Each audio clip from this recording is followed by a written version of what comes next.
What's going on, everybody? Welcome back to another edition of Living Blessed, the podcast. I'm your host, Jovan J. Palmer. As always, we got amazing people on the podcast sharing transparent and vulnerable moments. And this is dope, because we back to back with WSSU's finest. Yes, Salim, man, how you feeling, bro? Man, I'm good, brother. Nice to see you. Nice to see you. Thank you for having me on, man. Appreciate you coming through. Man, it's a pleasure, man. And you in the city. Oh, for sure. That's lit. Queen City. I ain't been here in a minute. Yeah, this home for me, so. I was like, bet. He here? Let's pull up. Yes, sir. Yes, sir, man. So, man, let's get into it, man. Tell the people about yourself, man, who you are, where you're from, of course, Charlotte, but let's get into it, man. Yeah, man. So, I'm Salim Collins, born and raised here in Charlotte, North Carolina. Man, I'm the owner of Ascend Apparel, LLC, which is a clothing lifestyle brand based here out of Charlotte, North Carolina. Of course, graduated from the illustrious Winston-Salem State University. You know what I'm saying? Go Rams. Yeah, but that's just me in a nutshell. I mean, now that I'm a father and a husband, a brother, so life is cool. And I just turned 30, April 19th, so now I'm in a new phase. Yeah, appreciate you, brother. 30 do something different to you. Bro, 30 is I thought people was just talking. I did too. But that's like a real thing. Oh, for sure. 30 is different. I don't know what happened. Like 29 hit, and I was like, okay, cool. And then 30 hit, I was like, yo, bro, it's time to grow up. Hey, man, look, life got to change now. Oh, for sure. You know what I'm saying? Yeah. Like, you think you was doing something, and then when you hear 30, it's like, yo, I gotta put the gas. You know what I'm saying? Yeah, put on the gas. So yeah, it's been dope though. Right. And you're expecting it again, right? Absolutely, yeah. Man, I wasted no time. So my daughter right now is 5 months. Okay, 5 months. On the 27th should be 6 months. Mm-hmm. We already expecting my son now, and the due date is October 13th. Great. I've wasted no time. None. At all. But that's it though. Oh yeah, that's it. We two and done. Me and my wife talked about it. It's a wrap. Nah, we good. We gonna have two under what 1 year old. Really? Yeah, they're gonna be 11 months apart. How old's your wife?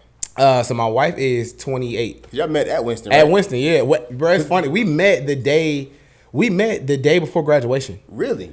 And you know how I was at Winston. Bro, 2015. Okay. Yeah. It just seemed like I was older because I was always with y'all, but definitely did. Yeah, I'm mad younger. Everybody thought they were like, bro, you definitely graduated like 12 or 11. Because you didn't act like everybody else. Yeah, bro. Who would have been your age, you didn't act like that. Yeah, nah. And then most people, I play football. You did? You didn't have no idea, right? Play for Winston? I went to Winston just to play football. I transferred in. That. Most people don't know it all. Where'd you transfer from? Shaw University, where I played football there. I didn't know that. Bro, but nobody knows that. Because I never was, I ain't wear the sweatpants and all that. Like, bro, went to practice, did my thing, kick it with y'all. And that was in like CLMC and SGA, all that. People didn't even know I played. Had no idea. Yeah, no lie. And then I stopped playing because I was just like, bro, actually this school thing is way cooler than like sports. So I'm like, all right. And I mean, as you see, I ain't had no growth spurt. So, you know what? Chances stood it done. I'm fast, but I ain't that fast. Right. Cool. Yeah, so yeah, that's. I did not know that. Yeah, bro. Yeah, so I always been kind of like a chameleon. Just whatever I want people to see, I kind of just give them that. So. I feel it, though. Yeah. So, man, let's talk about life in Charlotte, man, growing up. What was it like? Man, so I grew up, man, it's kind of crazy. It's like a split life almost, how me and my brother grew up. So we grew up in like Rocky River Road area, so like, which is like North Charlotte, which is like pretty well East North Charlotte, whatever. But it was kind of like in a kind of like county area, right? That's where actually like we were born. Okay. And so that neighborhood, all Caucasian. We are literally like the only black people. It's like a whole story behind my family with this particular house that we still own to this day. Like I stay in the house right now. A word. Yeah, okay. After my father and grandfather passed, like me and my brother took that house and lived there. And now my actually family did that. So we're actually like we're the third generation. My daughter is actually the fourth generation to live in that house. Wow. Yeah, but when they got here from Fayetteville, North Carolina, like they were the only black people in this neighborhood. So they would put like for sale signs in the front yard, try to get us out of there. Actually, to this day, the mailbox is not in front of the house. It's across the street. Because they actually used to put bombs in the mailbox and blow the mailbox up. Every time. No lie. It's like a real thing. Really? Yeah, man. Yeah. So I had like a sense of pride to make sure that I stay put in that area, Yeah. right? I mean, of course, now that area, I mean, no, don't get me wrong, still predominantly white, but now, like, we just met our new neighbor that moved in behind us, Hispanic guy, real cool dude, you know what I'm saying? And you know, it's like one of the neighborhoods was like, you see a black person, like, hey, how you doing? Like, you got to make sure you see him. You know what I'm saying? I live right here. Where do you live? You know, that type of thing. So it's cool, and I see like the diversity and everything. And of course, all the neighbors that have seen us since we were little kids growing up now, they're all like, hey, Salim, hey, Omar, you know, that type of thing. Yeah, so they just know y'all. Yeah, they know us, but I mean, anybody else, man, it's kind of like, oh, who are these guys? Right. That type of thing. So that was one spectrum of how we grew up. But then also, we didn't go to school over there. So we went to school on east side part of Charlotte, Idlewild Road, Almar Road. If anybody knows about Charlotte, you know what I'm saying, that's an interesting area, right? Yeah. Because we went to like Lebanon Road Elementary, Northeast Middle School, and then me and my brother both went to Independence High School, which is like, at the time was like a football factory. Yeah. Is it still? Man, honestly, 'Cause I don't hear much. no, about it's not. It's Independence not. It's not. Not to the standard that we. I mean, literally, it was like back in the day. Bro, like, we had third stringers that was like going to Texas. Yeah. Bro, you know what I'm Back in the day, saying? like, Independence, that was a school. If you played football, that was a school you wanted to be. I think when I first moved to Charlotte, I used to live here back in 2002. Oh, I didn't know that. Yeah, I went to Garinger and North Met. You went to G? Yeah. Bro, my parents went there. Really? Yeah, no lie. Wow. Dang. I lived on some apartments right down the street from Garinger. I forgot the name. Bro, yeah, I lived for like no. a year and Dang. then went to North Mech and finished out at North Mech. I didn't know that. Yeah. Bruh, I thought you wasn't even. You're from Charlotte? No, I'm from New York. You're from New York, but you moved to Charlotte. We moved to so I left Syracuse when I was 16. Moved to Charlotte. We was here from 2002 until like 2000. When I graduated high school, 2005. Yeah. Went to Lewisburg first. Oh, that's lit. Yeah, and I had no then idea. transferred to Winston. Bro, I had no idea. Nobody So knows. you bounced around a good little bit too. Yeah, Yeah, for for sure. sure. But yeah, man, and then that's the other part. We grew up on the east side, so like my parents split.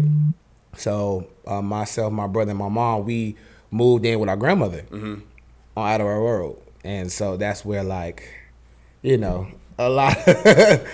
We grew up a little fast. Yeah, you know what I'm saying? I'll say that much. And it was a great experience, though. You get what I'm saying? And then all my friends were there anyway. So, you know, you're a kid. You don't realize the situation you're in. You're just like, oh, we're moving to grandma's house? Cool. Yeah. You know what I'm saying? All my friends over there. That type of thing. And then that's where you kind of just learn that everybody's situation is not like yours. Right? Because growing up, I'm thinking that everybody has like a big yard. Yeah. And a basketball goat outside. Until we moved in with our grandmother, we like, yeah, they have none of that. You know what I'm saying? Yeah, so it's right. hold on, what? And then we were one of them kids now. You know, that type of thing. So it's a humbling experience, man. But I wouldn't trade it for anything. It made us who we are now, especially myself. So yeah. Got you. So growing up, as you're transitioning through life, you know, what were some of the challenges, like one of the biggest challenges you foresaw yourself going through? Growing up, identity. Because of background, my father was a huge figure in the Charlotte community. So my dad, my late dad, his name is Dwayne L. Collins. And so he was the president of NAACP, Black Political Caucus. I mean, Oh, it's a big deal. oh no, my dad was like that guy. Yeah. Like it was at one point in our life that we actually saw our dad on TV more than we actually saw him in person. Wow. Yeah, like, I mean, because, you know, you that face of any injustice that happens to black people. Yeah. So that phone's ringing at He all like times. Al Sharpton of Charlotte. Literally, when bro, something goes I- down, you know, we see Al Sharpton and Jesse Jackson on a national Yeah, scene. but, national like, scene. Locally. Yeah. he's So if that you've guy. seen them in Charlotte, Yeah. it's because they called my dad's phone. No lie. When we were growing up, we used to call him Uncle Al. Wow. No lie.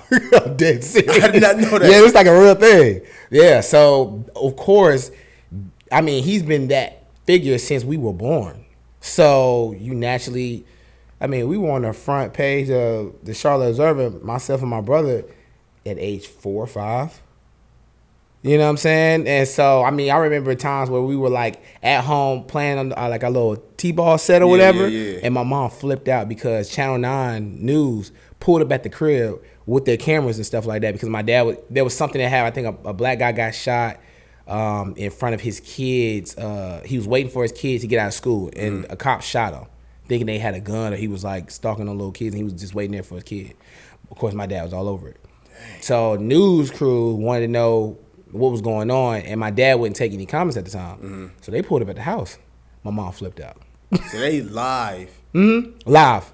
Pulled up at the crib. Myself, my brother, my mom, literally outside, we like playing baseball, like in the front yard or whatever. That was my first time. She just happened to have the news on.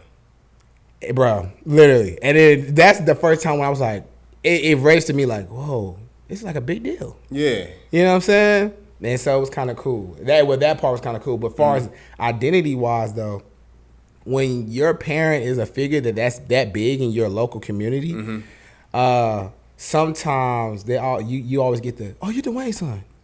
Oh, you're such and such son. You know, that type of thing. Yeah. And my mom's real known in Charlotte, too. You know, just from CMS and always helping out kids. I mean, literally every kid from the east side has dealt with my mother. You know what I'm saying? Yeah. Like, so just being in that and then growing up to try to make your own identity, you know, and everybody wants to put you in this box. Oh, man, I know y'all going to run the city when y'all get older. It's a lot of pressure for a little kid. You want to do that?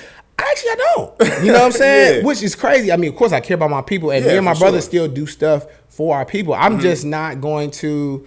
I'm not going to do the marching and speaking at the city council meetings and stuff like that. That's just not my lane. I'd rather help them in a financial aspect, owning some stuff, so that way I don't have to sit here to talk to no board. We the board. Yeah.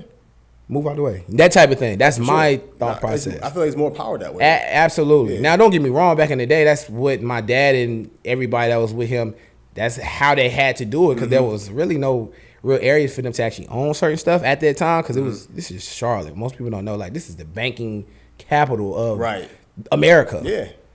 They lock everything down. Really? Oh, yeah. Yeah, that's a whole thing, but we can have that deep conversation off camera. You know what I'm saying? Yeah. Because they know who I am, so of course, naturally, they're going to probably tap into this. So, yeah, it's like, which is crazy. They'll monitor you with that way, too. Because my dad was like a big thing, like answering the call. Remember everybody had house phones? Bro, we used to answer the house phone. No lie. Dad used to get, like, threats. Legit. Like death threats? I'll kill your father. I tell you that. We want him. We want him dead. Nigga, what? Hang the phone up. Dead serious. How often was that happening? For a minute, that was a long time. It got to a point where actually, my dad actually had people circling around the house, like while we were asleep, just doing their routes to make sure everything was good. So there were guys, people that just were with my dad or whatever like that would sit outside in their cars with their guns just to make sure we safe at night. It was that serious. Nuts. It's crazy. So, I mean, a kid growing up like that, bro, that was from that aspect. And I told you the neighborhood we lived in. Yeah. So it could have been our neighbors. So that's why my dad was always on 10. Everybody's like, man, your dad was very, like, directing. Yeah, my dad was like, bro, I don't know if you're trying to kill my family or not. Yeah. Or me. You know what I'm saying? So, like, just think about the mental part of that. Then it's still got to be a dad and a husband and all that kind of stuff. And I know that played a huge factor in my mom and my dad's relationship, for sure. I know it played a factor in our relationship. You know what I'm saying? You're seeing them on TV more than you see them at home. Bro. Like, what's that like? Because, like, the only time you get to see your dad, so I guess I got to cut TV on to go see you. Yeah, literally. That's how it was. Like, we were real active children, too. Like, we played sports, so we always played, like, 3 different sports at one time. Always, you know what I'm saying? So, that was just what, and it's 2 of us. It's me and my brother, Mari. So, we used to get up for school. He sleep, of course. And then by the time we come home from school, mom gets us, we do our homework, all that other kind of stuff or whatever. It's bedtime. He's not back from doing what he got to do for the people. Dang. So and he lives in the house with us. Yeah. There'd be weeks, bro, we would not see, bro. Like, actually see him. I might see him sleep, but I don't know, hey, Salim, none of that, because, like, he wasn't there. You know what I'm saying? Because he was out on the mission, on the grind. You get what I'm saying? Yeah. Which, now that I'm an adult and I'm kind of in a position where my job or my company is so demanding and I'm doing it for my family, I can kind of understand. But also, I do remember how I felt as a kid, thinking that that's more important than me. You know what I'm saying? Yeah. So, and then you kind of resent it. So I make sure, I don't care what we got going on, I'm going to make sure that I see Jazz and my daughter Noni, and now my new son, when he comes or whatever, every day. Have to. I can't be so locked into this thing where I don't spend any time with them. That doesn't make any sense to me. You know what I'm saying? And so And as we gotten older, and when I had my last few conversations with my father, that's one thing he told me that he would change if he had to change anything else. But yeah. Gotcha. So you're not seeing dad in the house. Mom's pretty much raising you all. Yeah, mom is definitely raising us in our little community. So like it was like my aunt and my uncle. Cause don't get me wrong, most people think because they're on TV all the time that we rolling. But you don't make no money being an activist. I'm telling you this now. And if you do, more time, there's some crooked stuff going on. Oh, for sure. And I'm just being 100. Oh, for sure. That's for Absolutely. facts. So you can read through the lines now. Yep. So yeah. So honestly, bro, like when you really doing the work and like really trying to help the people, bro, you get paid for that. Yeah. You get certain perks. Don't get me wrong. Right. It was a lot of times where that's when the Bobcats were here. We would get like tickets to the podcast or whatever. Oh, Dwayne son, give them tickets. You know, that type of thing. But bro, like you don't get paid for that. And my mom was an after school principal, which you don't get paid for that either. It's like a teacher salary. Yeah. So it's like people thought we was rolling. I'm like, nah. And like I said, that house that we were in, my grandparents bought that house. That's when probably a house was probably $1. You know what I'm saying? Like, so like, bro, that's not. I mean, don't get me wrong. That was cool, but it was just like, bro, that's the only reason why we even in this position, living in this neighborhood, because they bought it in 1965. Yeah, right back then, you know what I'm saying? It ain't worth it. Yeah, they just thought different. Like, hey, instead of me spending money over here, let me just buy it over here. You know what I'm saying? But yeah, that was experience. I kind of went off to a tangent. I forgot the question, bro.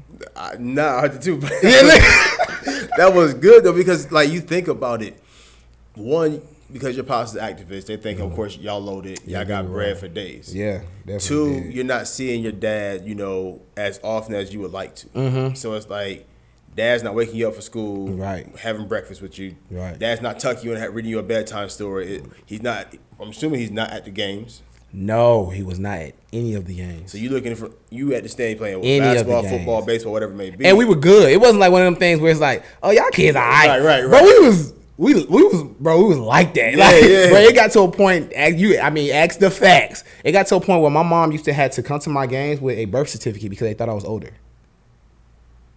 So you been like this your whole life? Well, yeah, with that, yeah. And then I didn't hit the growth spurt. So dang, I could have been Shaq.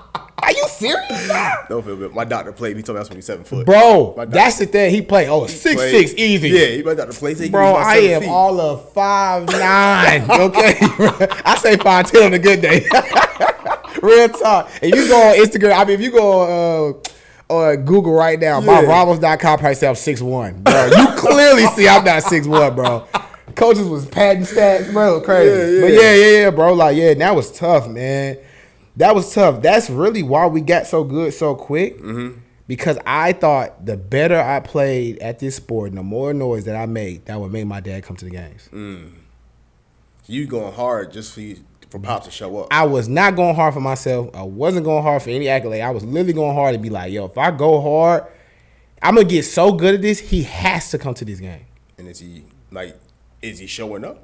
Nah, not at that point. He wasn't.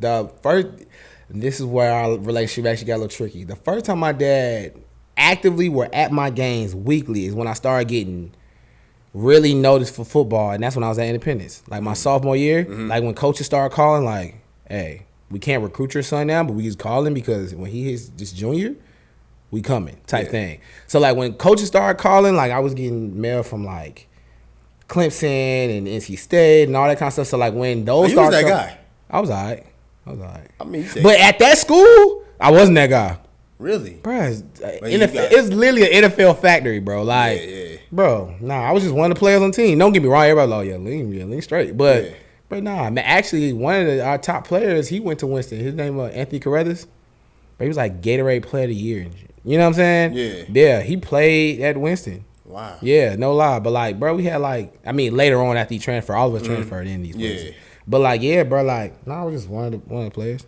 But I mean, that's just kind of how that went there. But that's what I was saying to get to my point. Like, that's the only time I seen him really. I mean, he was hands on. I mean, he going to camps with me then. He's showing up at all the games. And at first, I was, kind of thinking like, bro, is he only showing up because he think maybe his son might go to the league or something?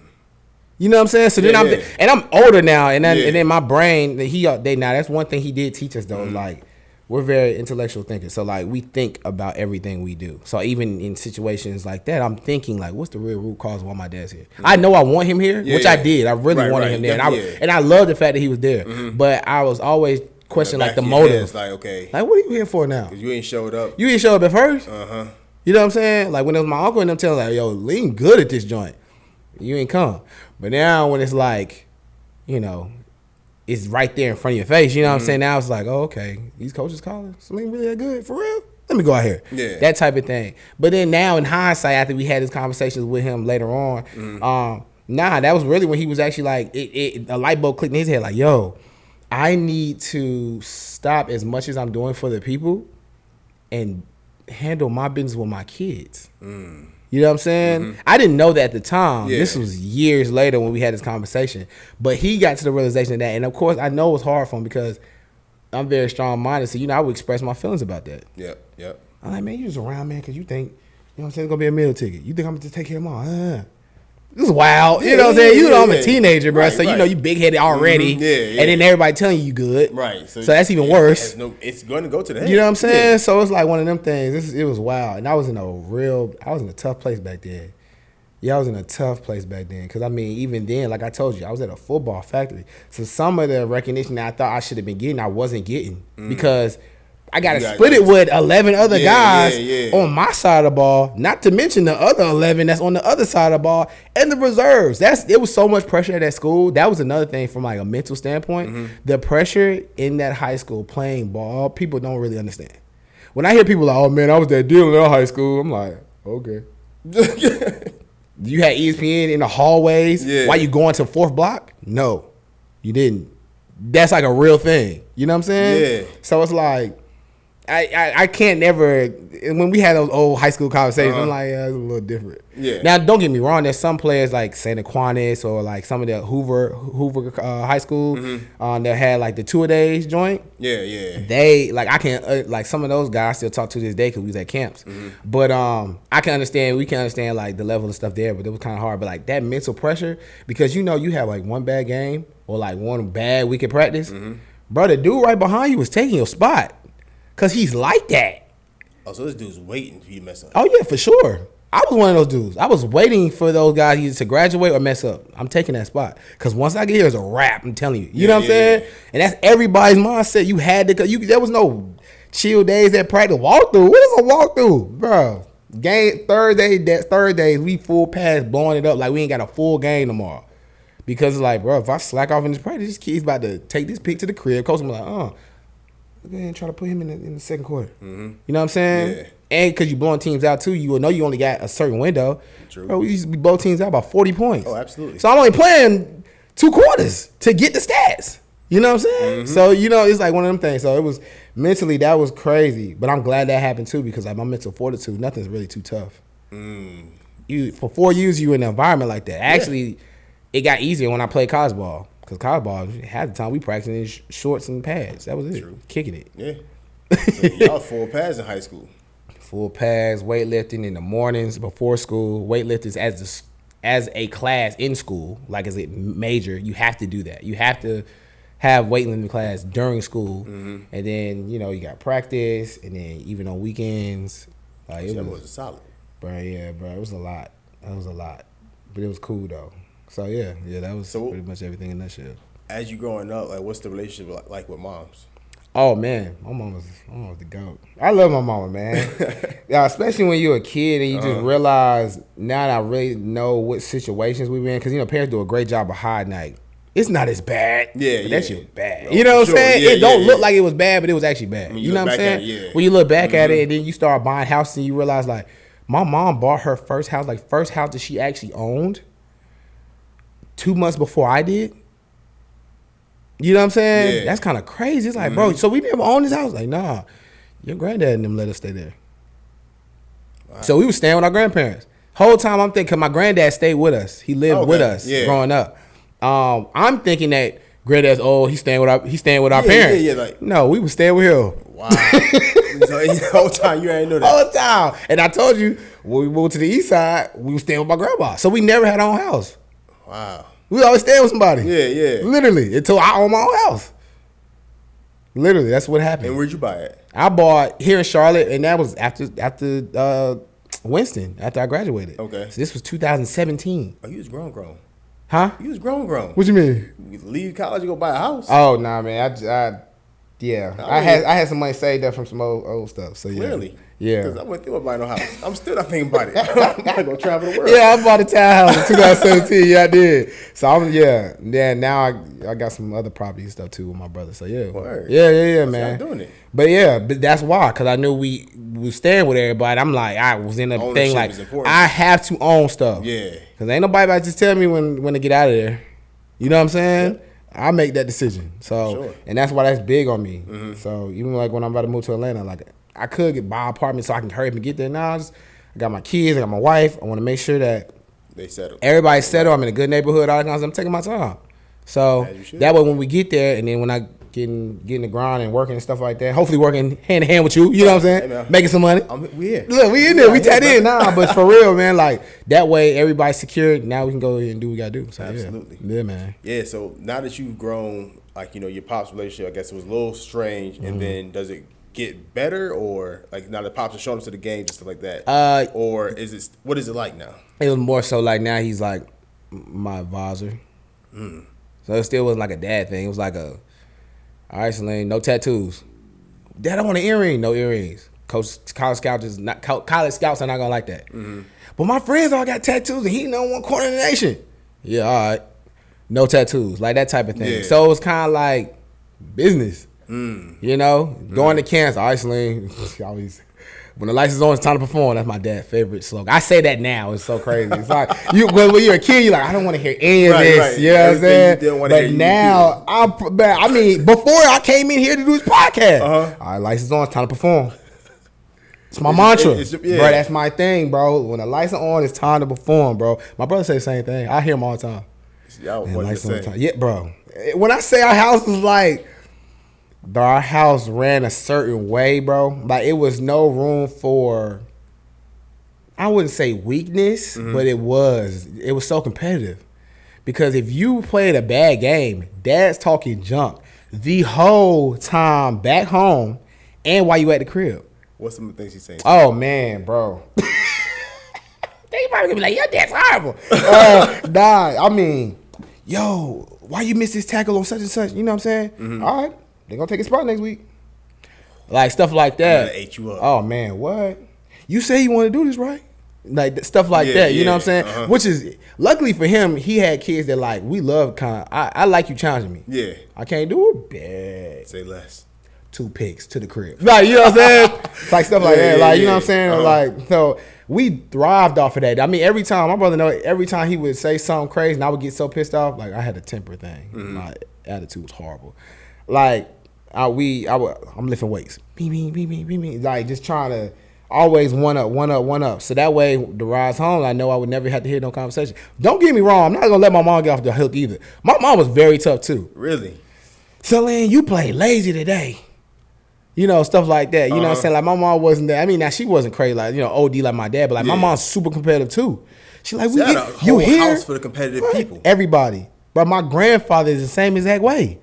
Like, everybody's DNA is like, you are the best. And you can't just say you're the best. You got to prove you're the best. Because nobody care you saying you're the best. Everybody say you're the best. But can you prove you the best? When somebody thought that they trained all summer and they was going to kill everybody, and then they meet up with you, you got to take any pride that they got out of them. That's kind of how our, you know what I'm saying? You see me kind of like this now. Bro. I'm like that now with business and anything. It's like, bro, I gotta be the best. I want it. Like, I gotta have it. You know what I'm saying? Like, I need it. And sometimes that can take a toll on you, especially when you're young. You're still trying to figure yourself out and all that kind of stuff. But at sometimes my lowest moments, bro, that competitive nature, bro, is what brought me out of those dark places. Bro, that competitive nature really brought me out and through a lot of things, especially when my dad passed as I got older. So it was kind of crazy. Like, back in the day, I'm like, dang, I don't never get a break. Yeah. It's always, we got to do this. But now that I'm older, I'm so glad that my DNA is wired like that. And everybody always try to figure out, like, how me and Amari do things so quickly. We don't waste time. It's like, bruh, we got stuff to do. Absolutely. We trying to be the greats. Like, whatever that field may be. You know what I'm saying? So, like, I had time to kind of, like, just kick it. I don't get me wrong, I kick it, but it's like those idle times when, you know, you can just sit there and watch 1,000,001 shows on Netflix. I'm not doing that, bro. Bro, we got a goal to hit. You know what I'm saying? I got stuff to get done. So then later on, I can kick it all day. Absolutely. Yeah, so I am glad that our household was like that. It was tough, but I'm glad. I don't think my kids' household gonna be the exact same way. My wife's competitive. She played ball. For Winston? Bro, she was actually supposed to go to play Winston. She didn't like the coach, and then she was like, yeah, nah. But, you know, she won the championship for the intramural, stuff like that. But she was on the traveling team. So not the one where we, like, play everybody at school. Yeah. But, like, you going to play A&T's team and all that kind of stuff. Yeah, and they won the championship. And she was, like, one of the lead scorers in that joint. So my whole I even married into a family like that. Yeah. You know what I'm saying? Like, so that's just like, that's, and you know Dewan. Dewan is, bro. Our conversation with that, if people heard me at Dewan conversation, they probably like, bro, y'all like each other? Nah, it's literally just, come on, little bro, you playing? Yeah. You know what I'm saying? I'm like, all right, big bro, like, hey, all right. They done did 3, 4, 5 speaking of game, where yours at? You know that type of thing. You know what I'm saying? So like, we always be on that. Like, then I love that I got married into that family, bro. Like, because it's our DNA. For sure. So he can say the wildest stuff to me, and he knows I'm not gonna take offense to it. I'm like, all right, bet, let's go. That type of thing. So let's speak to some of the good of your pops, man. Yeah. You know, I don't want people to think that, you know, your pops are just this. Absolutely not. MIA type of dude. Yeah. But there's always good moments. Absolutely. And what were some of those? Being well dressed. So that's another part of my father. My dad actually got named the best dressed man in Charlotte for the decade. Really? Yeah. So every whole decade. Decade. He's the best dressed person in this whole decade. Yeah. Like, I never seen my dad in a pair of jeans. Really? Ever. Never seen him in a pair of jeans. From the day that you were born. From the day that I was born to the day that my dad passed, I've never seen my dad in a pair of jeans. Ever. If he's not wearing a suit, he's wearing, like, you know, he loves Kobe. Kobe fanatic. So, like, Laker sweatpants or something like that. You know what I'm saying? Or Adidas, because Kobe had to sign the deal with Adidas back in the day. So he was like, oh, Adidas everything. You know what I'm saying? And then when Kobe was switched to Nike, he was like, nah, I still like Adidas. So, you know, that type of thing. So, yeah, bro. Never, ever. And so, like, I mean, knowing different fabrics and patterns in your ensemble and making sure your hosiery matches pockets, always have a pocket square when you wear a suit. Never button the bottom. I mean, never had the bottom of the suit button. Yeah. Stuff like that. Like making sure your belt matches your pants. I mean, matches your shoes. All those type of things, man. If you're a wide person, don't wear vertical. Don't wear horizontal because if you're wide, makes it seem you're wider. You know, all that kind of stuff. So yeah, bro.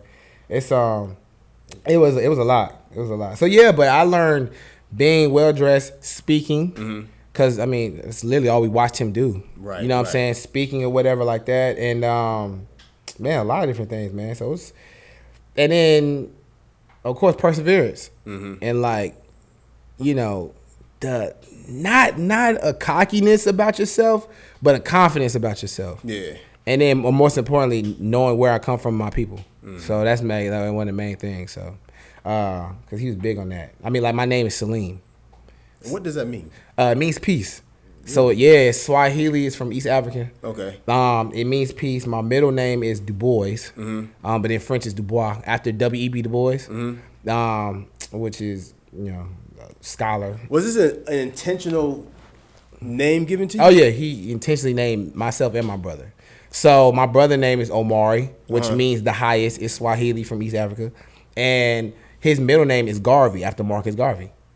Yeah. And of course, both our last name are Collins. Yeah. Yeah. I'm the exact same way right now. Like, I named my daughter intentional. Like, I named my daughter Noni, which is Swahili from East Africa. It means gift of God.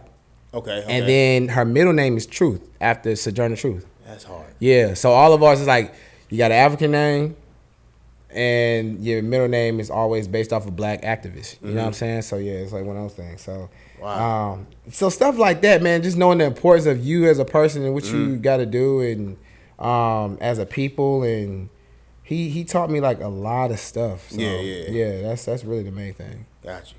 So now you say your dad passed away. Yeah, dad passed. How did that come about? So my dad So actually, right before I signed my letter to go to school, my dad got cancer. Yeah. Well, actually, no, he actually got cancer before then. He got cancer. Dang, that might have been high school. Yeah, high school. That might have been high school. Yeah, it was high school. He got cancer in high school, and so he was battling with cancer, and whatnot. And like I said, with that super competitive, dude beat cancer like 3 times, no lie.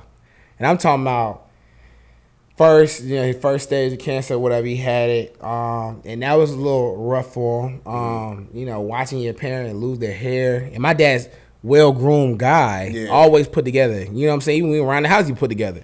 So seeing him like lose his hair, and when you watch him like brush his hair like 1,000,001 times and stuff like that, like all of those stuff like that, it was crazy. Like watching him have to go through that. So that happened, and then as we gotten older, he beat it. He got it again when I was at Winston.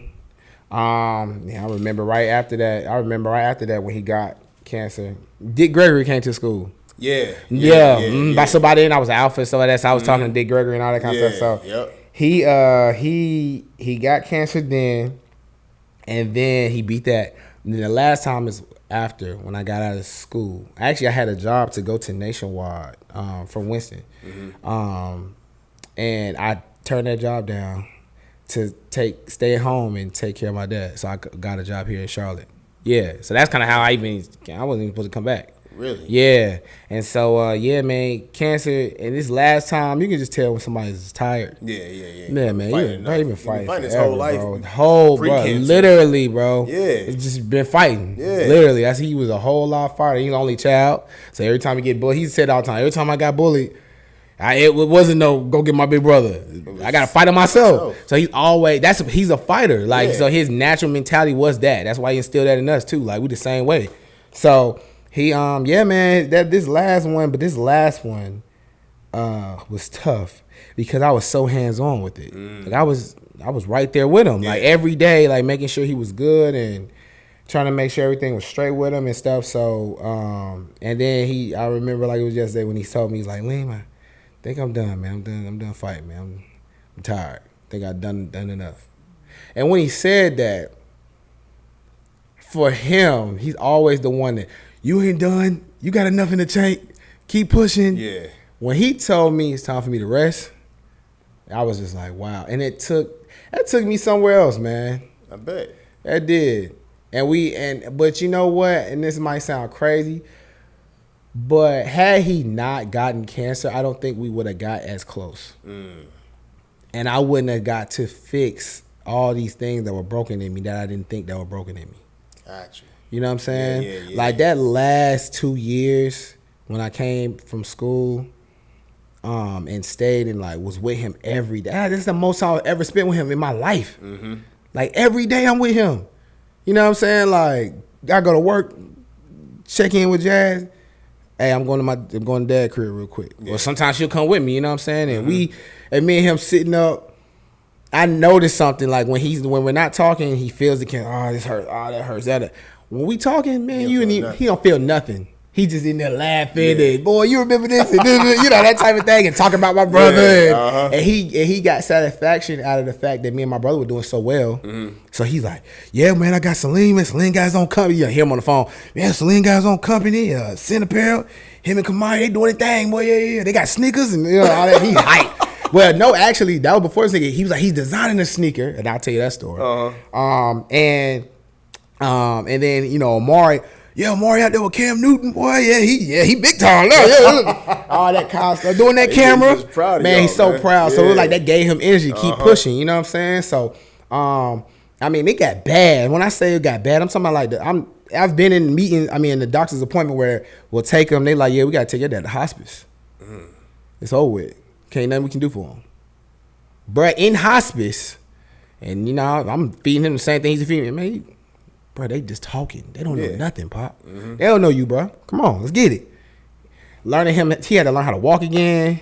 Like, it shriveled his body, bro. Wow. Like, My dad, I mean, we used to wake up to him lifting weight, clink, clink, clink, clink, clink. I used to wake up to him doing that as we gotten older. You know, when I told you he was around a lot more or whatever like that. I mean, 5 o'clock in the morning, dark outside, clink, clink, clink, clink, clink, clink. Me and my brother, oh, Dad in there working out.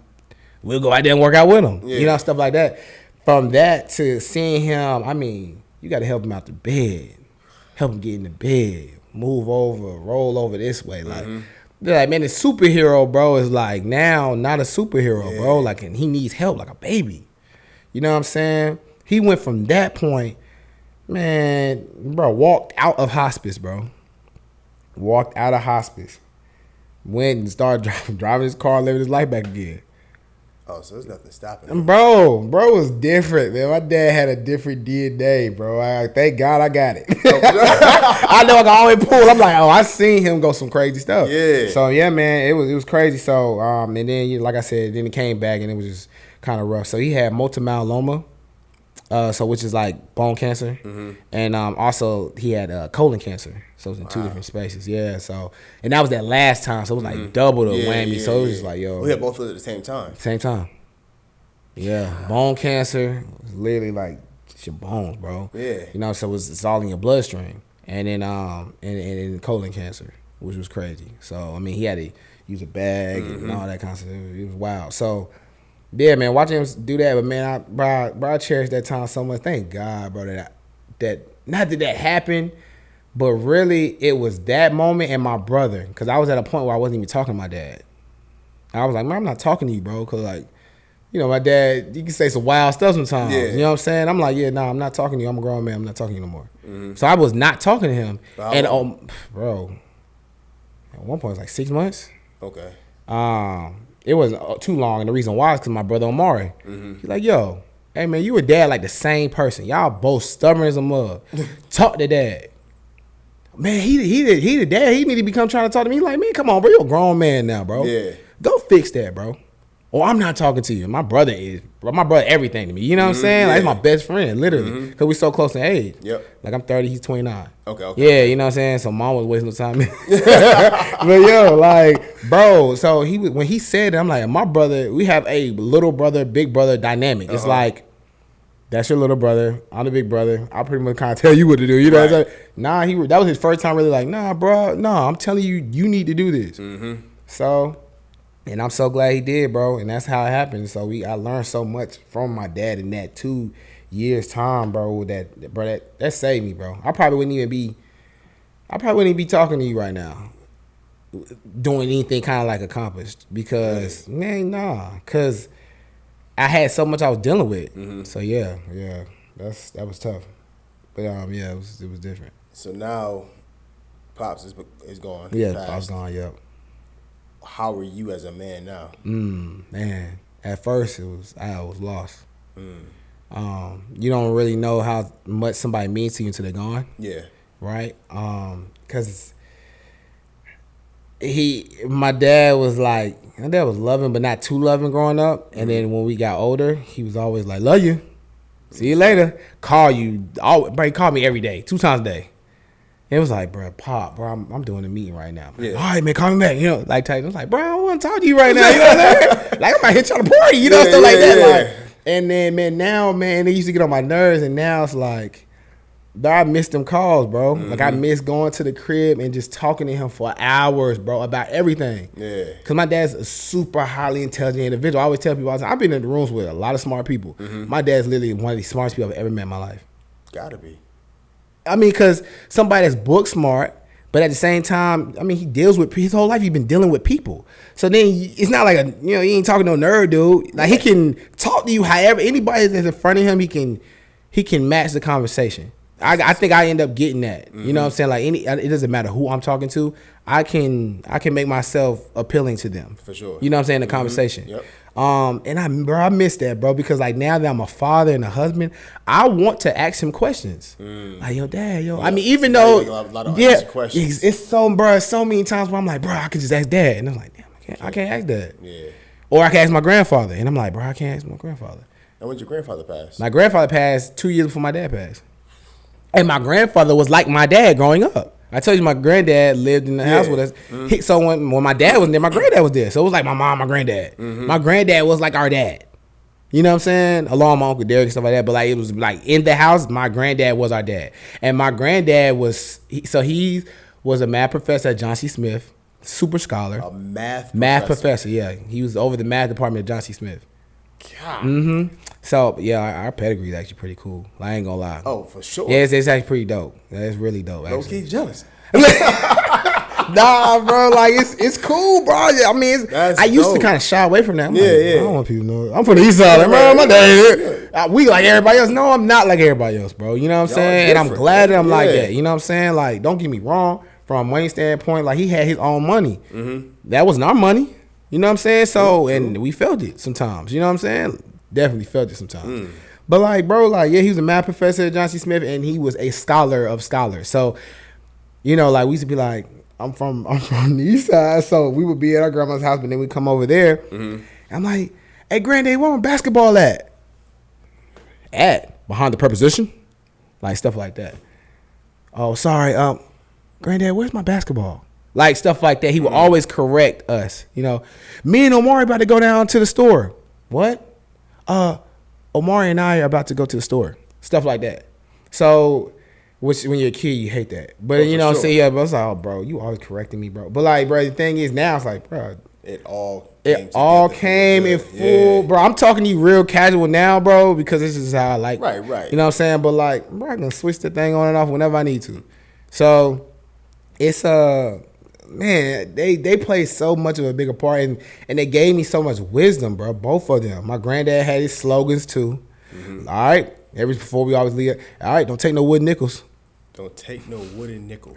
Don't take no wooden nickels or no wooden pennies. So like basically, I guess I'm guessing it's like basically don't let anybody fool you thinking that this is like a real coin and it's not. Gotcha. Okay. You know what I'm saying? Yep. So which is true. Yeah. Like don't let nobody get over on you. For basically, sure. You know what I'm saying? Yep. So he will always say that, or he'd be like, "Gents, have a good day, gents." Like he'll say stuff like that. Or when we get birthday card from him, he'll never say to my grandson. He'll always say, "Master Salim Collins." Always. Every check that he'll write for your birthday, bro, Master Omari Collins, Master Salim Collins. Like, that's what he would say. Like, they groomed us to be like, man, you are something, bro. Yeah. You know what I'm saying? You ain't like everybody else. And don't act like it either. So let me ask you this. Is this why you chose Alpha? Out of all the Greeks, there's Sigma, there's Kappa, there's Omega. Yeah, and, which my family is all Kappas. Really? Bruh. Garrett. Yeah. CP, my dog. Like, you know, bro, my uncle, my godfather, all nukes. Everybody thought he was going to be nukes. And you went against the grain. Oh, totally against the grain. My dad wanted to be a nuke. And went Alpha. Bro. And yeah, that actually is why. That has a big thing. Now, my mom's a K. Okay. So naturally, when I used to go back to Livingstone, because that's where she went. Okay. Being on the plots with her when we little kids and stuff like that, and seeing the alphas and stuff, they're right next to each other, stuff like that. Okay. So that's how I actually know Orlando Mitchell. Yeah, because he went to Livingstone with my mom. I knew him when I was a little kid. Wow. Yeah, bro, it was just crazy. I didn't know I knew him until I got the Wednesday. He was like, "Well, you Trina's son." I'm like, "Huh? Who are you?" I do know your face, like that type of thing. There's like 1,000,001 alphas there, so I didn't know. Yeah, which was crazy because he's been my mentor when I first got there. You know what I'm saying? Like my mom gave him that call, like, "Hey, my son, this is his last strike," because I transferred in. There's a reason why I transferred in. Okay. Yeah. Talk about off. Yeah. But I got some trouble. So and he always looked out for me. Stuff like that. So now Mitchell's a solid dude. Oh, solid guy, man. That's my guy for sure. And yeah, man, that's really wild though, man. Because I mean, it's the first, and they take scholarship so seriously, and sure. You know, stuff like that. And it was just kind of like prestige to it. You know what I'm saying? And don't get me wrong, I'm all of that. Yeah. But at the same time, I mean, they gangsters. You know what I'm saying? Like, bro, especially B.I. where I cross. Winston got all. It's like when I don't know now, but back then it was literally like to be an alpha at Winston, you had to be like a reformed gangster. Oh, for sure. Big facts. You think Roger, right? Yeah, exactly. Cross. I was like, bro, I don't know you. Chico. Bro. Yes, wow. You know what I'm saying? I mean, don't get me wrong. We got some sprinkles of people that literally were just grown to be alphas. Right. But most of the time, bro, like my whole line, like Kenny, like you know my line brother Kenny Brown, bro. If you know his life story, yeah, bro. Yeah, like stuff like that, like it's crazy, bro. And I mean, but yeah, man, that's home. Yeah, that's really why though. I always had that type of vibe with it. I mean, it just and my brother's alpha too. Really? Yeah, he crossed that central. We was a lot at the same time. For real, real talk. So that was an experience too. All right, so I know it ain't but so much you can talk about. Yeah, but just going through that experience together. Of course, at two different colleges. Yeah. But like, what's some of the conversations that you can talk about? On camera, bro. That y'all are having with each other. Everything that my dad taught us about perseverance, all was on full display. Hey, you got this, man. You got this, man. Yeah. Keep going. No. We almost done it. And we're doing it together. So it's like super dope. So any story that he has, yo, did this happen? Yeah, it happened to me. Yeah. Like that type of thing. Gotcha. So it's like, all right, well, I'm not the only one. And excuse me. And it helps you finish. Absolutely. Like, I mean, we're competitive. So it's like, there's no way I'm not finishing. And you're finishing. You got it. You know what I'm saying? Yeah. So it's like one of those things, bro. Okay. So that was a cool moment too, man. Because he came out before I did. So now that's his thing. Yeah, I'm the big brother when it comes to alpha. All right. You know what I'm saying? So he literally crossed like 2 months before I did. Yeah. So it was Wayne. But anyway. Yeah, man. So that was so cool, man. And me and him always share. So we're real brothers, then we're alpha brothers. So right. Bro, it's always our bond is bro. I can go in any room and vice versa, and bro, me and my brother can do the exact same thing. You know what I'm saying? Which is so dope, and we're close in age. So it's like, bro, he's like my best friend for real. He is my best friend. You know, like, so that's super dope. Gotcha. So yeah, it's cool. Man, you got a story that I would have never known. Yeah. And it's a lot we talking about. I mean, but yeah. I'm cool. I got all day. It's hitting the hour mark. Oh, it's hitting the hour? Okay, yeah, cool. An hour, but yeah. So we had like 4 minutes. Okay, left, cool. So, yeah. You think you're moving to Atlanta? I am definitely moving to Atlanta. So we do a part 2? Absolutely, we got to. But because it's so therapeutic, bro. Word up, man. I love that. That's what it's for. I'm so glad you had this, bro. I'm glad, Dewan, man. Appreciate you, brother. Oh yeah, that's because he was like, bro. I was like. Yo, that's crazy, and I didn't even know. As he said it, I left the DM and went straight to yours. That's wild, and I was doing a meeting, so I hit you back late, and I was like, snap, yeah, for sure, bro, because I kind of scanned up, because a lot of people want me to do podcasts. I'm like, bro, I don't want to talk to everybody. Right. Some of them they just doing stuff, but I've seen this people from our school who's doing some weird. Right. But so that's dope. Of course, your dad's the real prestige guys. Clothing is on 1,000, of course. Absolutely. Is that what made you start a sing? Which is so funny in hindsight. Yeah, I'm mad I missed the book bag wave.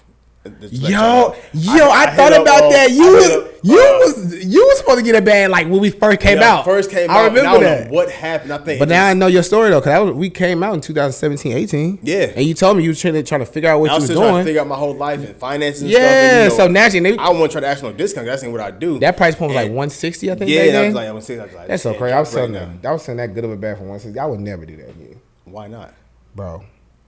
The quality of that bag, because now I know more. As it'd be a higher? Oh, higher. Oh, okay. I thought you were going to try to drop Oh, no, higher.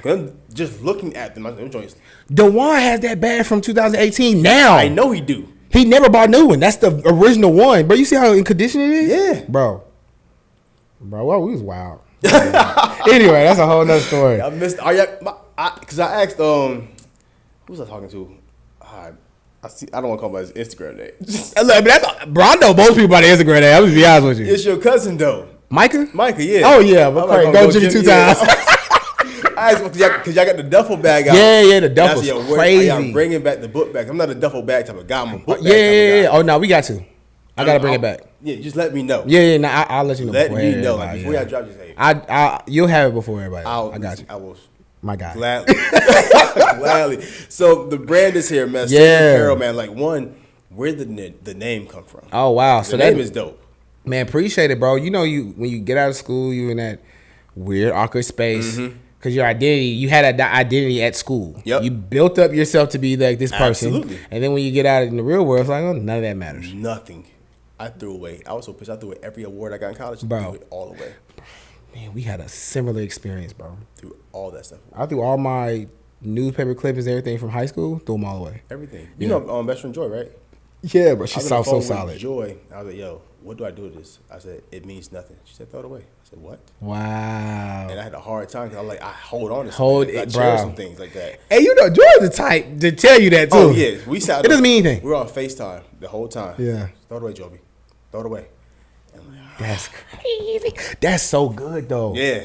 But it Cause felt good, though. some people get so stuck in that. Absolutely. Oh man, we Yeah. talk to people now, and the only thing they talk about is old times. And I'm like, yo. Like, bro, but you're not. What are you doing now? Right. Bro. That's shout out to Joy, man. Joy's solid, so solid, bro. Absolutely. So solid. She one of the people that kept me on track too. When I first got there, I was a wild I boy. graduated.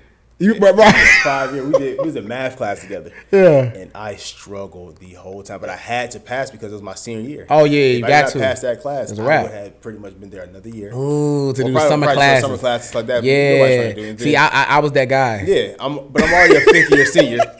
I was that guy. I'm a 5th year senior. I'm in my 7th year of college. Right. Oh, so you like? Yes, I did a 2-year before I went to Winston. Oh yeah. So it's like, you like I got to get you up out of got here. to. Like she's like, I may not be able to, but you got to. Yeah. She's pushing me. It's going heavy. down. Dang. Heavy, but man, You need about friends you. like that. Oh yeah, but my fault. We talking about the Brand, company. yeah. So yeah, after that it was like weird space or whatever. Of course, I met my business partner and also my friend Kamani. And he played football at Winston too. Okay. He a noob. Right. Yeah, everybody. I know. So we moved to Charlotte, got an apartment.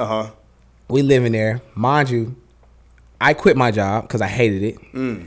And that's the job that I took because my dad, Right. yeah. So Kamani got fired from his job. So we're both having rent, no money. We paying the rent with credit cards. Shit was horrible.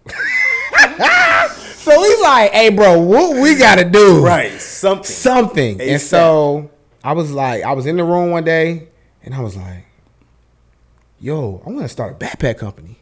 Because everywhere I go, I always had a backpack. Maybe that's from Winston, going across campus or whatever like that. But I always had a backpack. Yeah. I'm like, bro, yeah, let's start a backpack company. So I'm like, let me go to Kamani. So I knock on the door.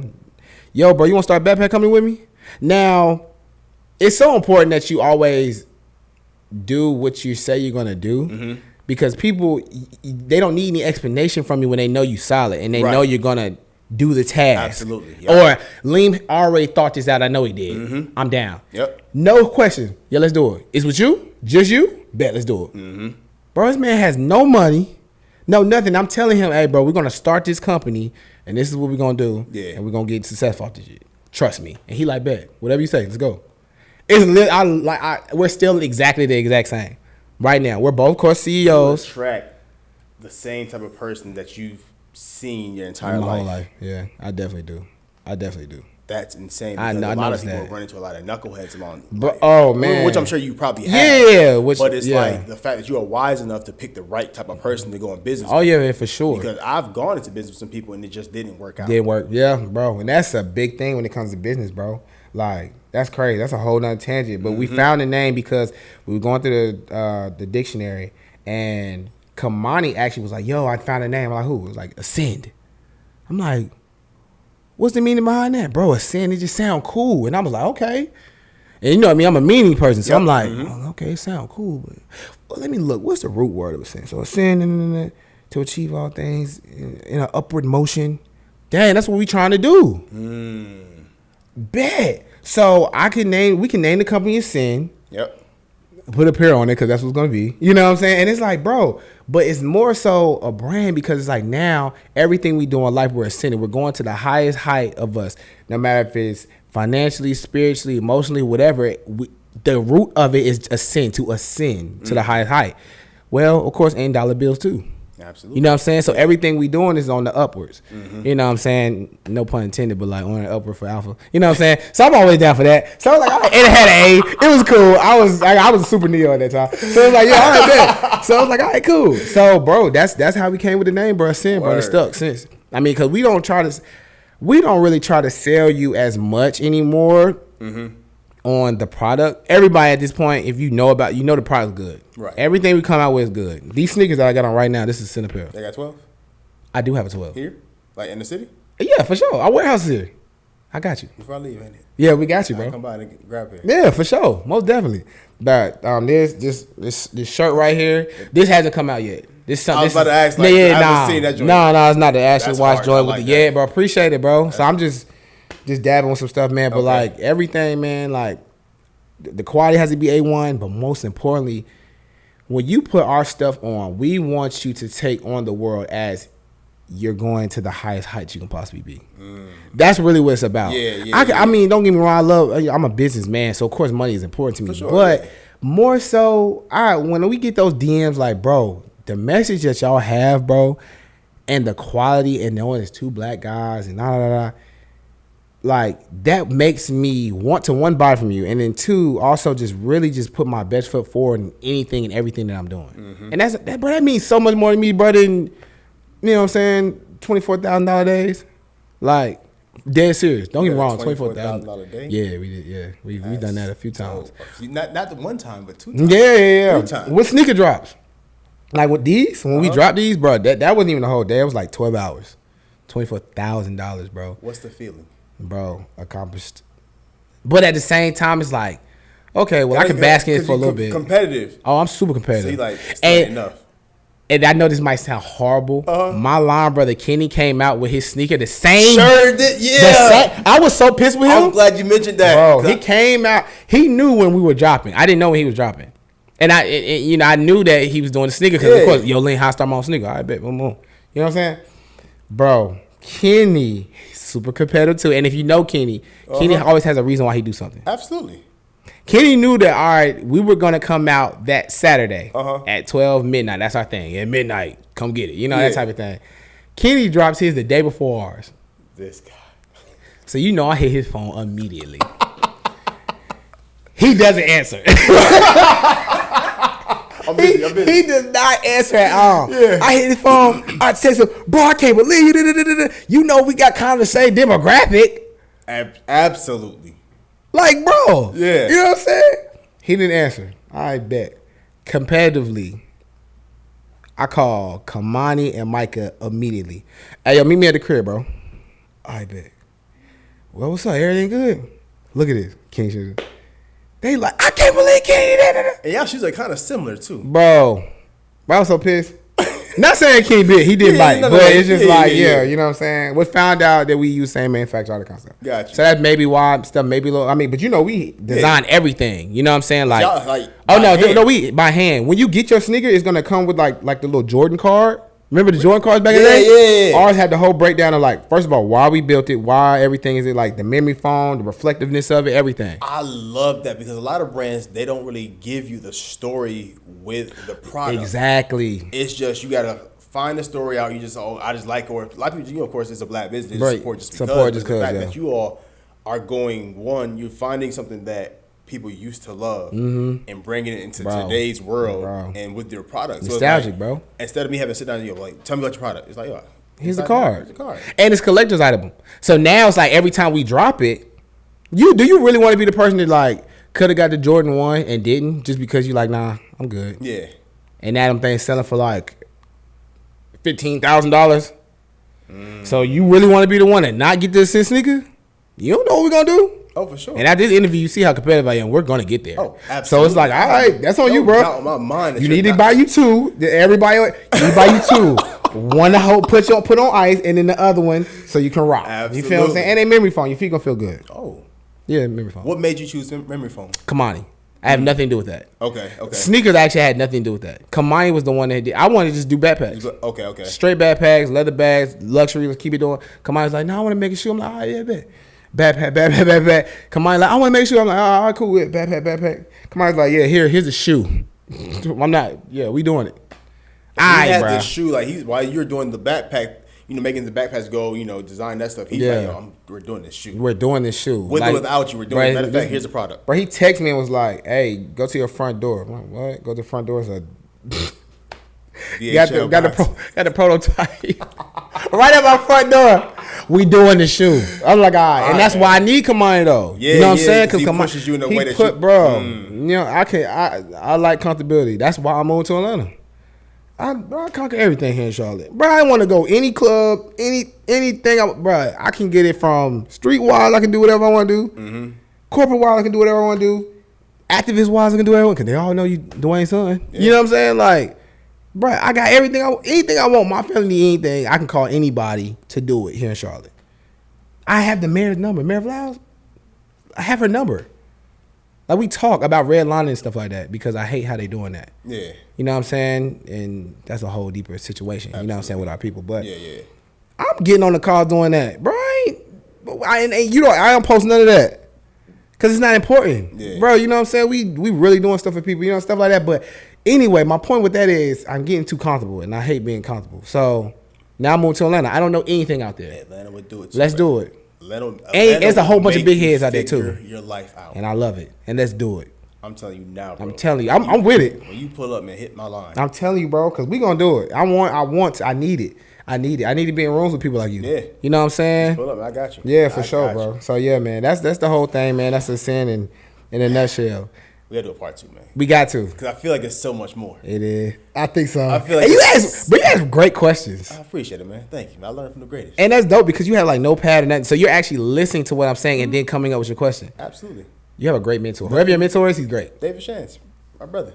He's that guy. Podcast. He does the same thing. Podcast king and calls himself the podcast prince. That's wild. Yeah. Wow. I literally every week I sit there and I watch him record episode after episode after episode, and it's just matter of fact, I had started my podcast when he started his. He told me to start a podcast when he first started his. Oh, that's fire. But I just wasn't in the right space. Yeah, right. Right space to do it, and I started and just dropped it, and then we had an event, and I don't know how the conversation. I think somebody asked me a question like, "Where's your podcast at?" Yeah, and I was like, I felt the way. Right, because you couldn't just deliver it. And I was you knew you should have been doing it. Yep. Wow. Mm-hmm. That's super dope. So I dropped everything else. So he's the podcast king. Mm-hmm. You're the podcast prince. Yeah. Okay. So when I come to Atlanta, I'll be like the podcast intern. I'm speaking into existence. Hey man, whatever you want to do, I got you, bro. Because I do these little lives on Instagram, and I just started doing that. I didn't even know. I didn't know any of this. I just did it because Dewan was like, bro, you need to be talking. Absolutely, you absolutely. He's like, people just know you for a brand. You way more than just a brand. Like, absolutely. You need to be talking to people, bro. And I'm like, I bet. You got the right people in your corner. Bro, that's lit. Oh, like yeah. Podcast king, podcast prince, podcast intern. There you go. I'm liking it. That sounds like a plan. Let's do it. Oh, yeah. Brother, I'm going to do a quick commercial real quick. Yeah, for sure. And man, once you close out, man, with something, I don't know what else you got left in you. Okay, yeah, for sure. Just close out, man, with something dope, all right? Okay, cool. This episode is sponsored by The Emboldened Institute. It's the only space that I know that's sending out words of encouragement, affirmation, and hope. So listen, if you were trying to get on my text line, text me the word hope or affirmation. No, my bad. Heal or affirmation. To 404-476-6780. That's 404-476-6780. We're sending out a message every day, 7 days a week, 365, 10 a.m. EST. You will get a message directly to your phone that's going to give you an affirmation for your day, for your week, whatever you may need, or just a word to kind of help encourage and heal you, to get you guys kind of going. I understand we are all going through something in life, and listen, you just need somebody to be there for you. Text me, I will respond. There's not no robots, there's no automations.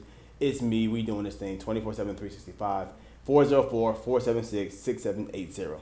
Salim, close out, bro. That's lit. Appreciate you. I'm gonna get on that. Yeah, I got to, bro. So what? I'm just words of encouragement, something like that. What's on your heart? You already know what you need to do as a person, and that may be fixing a relationship. In my case with my father, don't wait till it's too late for something to happen. Act on it. You want to start a business? Start a business. You want to have a better relationship with your parent? Have a better relationship with your parent. But make sure you don't always think that you have enough time, because you don't have enough time. Everything is a sense of urgency. Like, I have to do it tomorrow or it's not going to get done.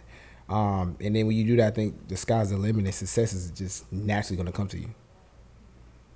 I feel it. There you have it, y'all. It's another episode. We are out. Peace. Peace.